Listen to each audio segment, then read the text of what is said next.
Well, a day after that vote in Tynwald, I'm here in the members' room with Lawrence Skelly, the man who led from the front.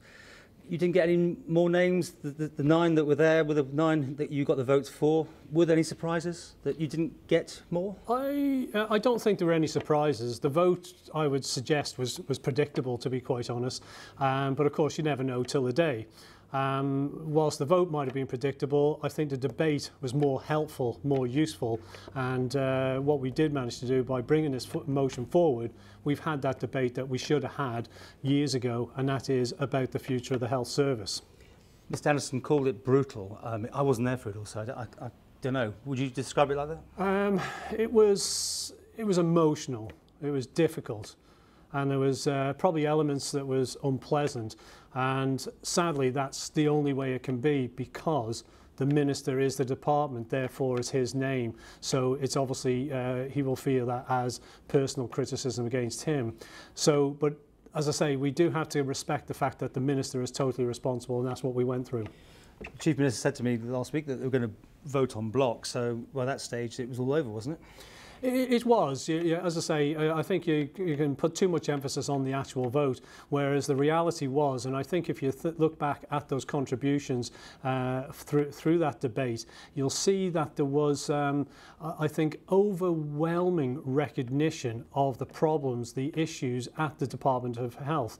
There was talk about the culture there. So I think that's recognised now, and if nothing else, we've now got that in the open. The Chief Minister's obviously highlighted a lot of the strands of work that which he's undertaken, and I thought it was quite interesting because in my particular opening statement I made a point there of recognising where social care is, and social care has some similar demographic problems that health does, and actually applauded the Social Care Minister to bring forward what he's done to date, consultations, reviews. He's actually had a debate on the floor, and I actually made a statement there that it's a shame these two departments are not still together.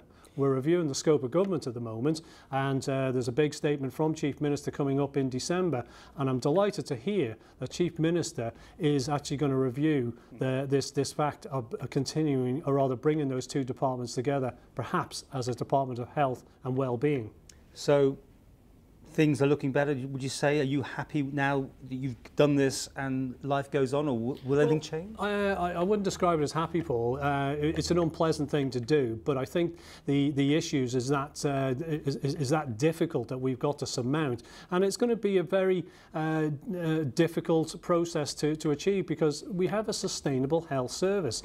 We need a national debate, and what we've done with this motion, I think we've begun that. There is still a long journey to take here, and I would just encourage Chief Minister and the Council of Ministers to consider, as he stated, the restructuring of Council of Ministers, the restructuring of some of those departments to be more efficient and more effective going forward. And for you, how does this leave you now in the terms of being on side or not on side with the government? I mean, the Chief Minister obviously clearly was not happy that you did this. No, it's about conscience. I said that on the floor yesterday.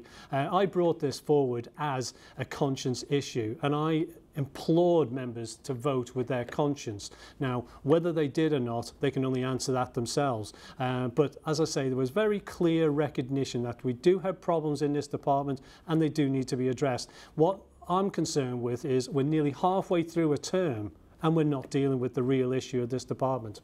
And are you yourself then still putting yourself forward for that position if it was offered? I mean, you didn't say no last time. No, I haven't said, to be very clear, I haven't said no to any job that I'm doing, and I'm quite comfortable and pleased that what I'm doing currently, I believe I'm contributing positively. If the Chief says to me, would you do another job?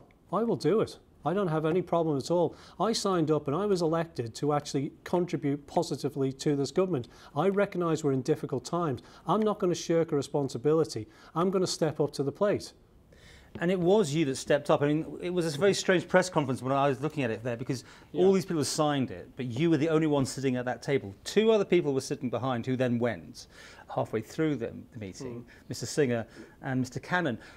Did you not feel at the time that you were being put out there as a fall guy. No, not at all. I mean, when I signed that letter, I knew at that particular stage that I would have to defend my the reasoning behind that. So the fact that I was there alone is absolutely immaterial. 9 members voted with that particular motion. They know why they voted with it. They know why they've signed that letter. And you know, I point back to the fact is there's been a lot of issues around the health department, but it does point to the leadership, and that's why we had that motion. Finally, how can you move this on now? I mean, you lost that vote.